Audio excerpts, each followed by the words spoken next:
Okay, a couple quick notes about our bunker session today. So this got really good really quickly.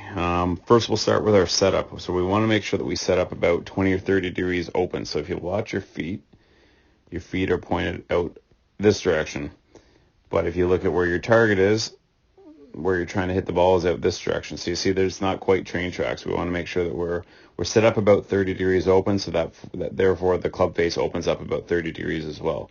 It's important, I think, to set up square first and then open up your stance, leaving the club face pointed at your target, so you don't end up in a situation where you're opening the club face so the ball is actually going to shoot out right of your target. So once we do have that set up position, the big thing is with our golf swing, let's get rid of the second line there, is if there's your 30 degrees open, you want to make sure that your divot travels along the same line as your foot path. So we're not swinging out to the target, we're swinging down our foot line, and that gives us that idea of slicing underneath the ball, keeping the club face open and letting that ball be pushed out by the sand.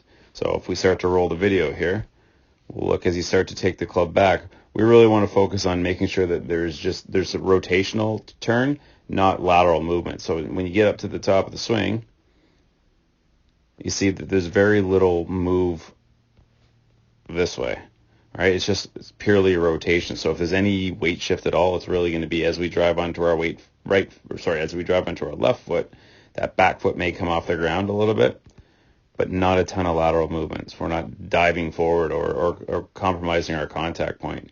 When we come through, the big thing to remember is if we zoom in here, look at the hinge that you have in your right hand. We're looking to maintain that as long as possible. So as we make our downswing, we're going to maintain that hinge. There it is. And after contact, here's where it gets really important to make sure that this club maintains or still acts as a knife slicing through the sand rather than a shovel digging sand. We want to make sure that we're maintaining that hinge and trying to keep that club face pointed skyward. So you can see as we make contact right there, look at that club face pointed skyward. And we'll see it again when we go back over to the right video once the sand clears out of the way, right there. Look at that club face, pointed skyward again. That's going to allow you to slide that club under the ball, get the ball to shoot up and land softly on the green. Really good job.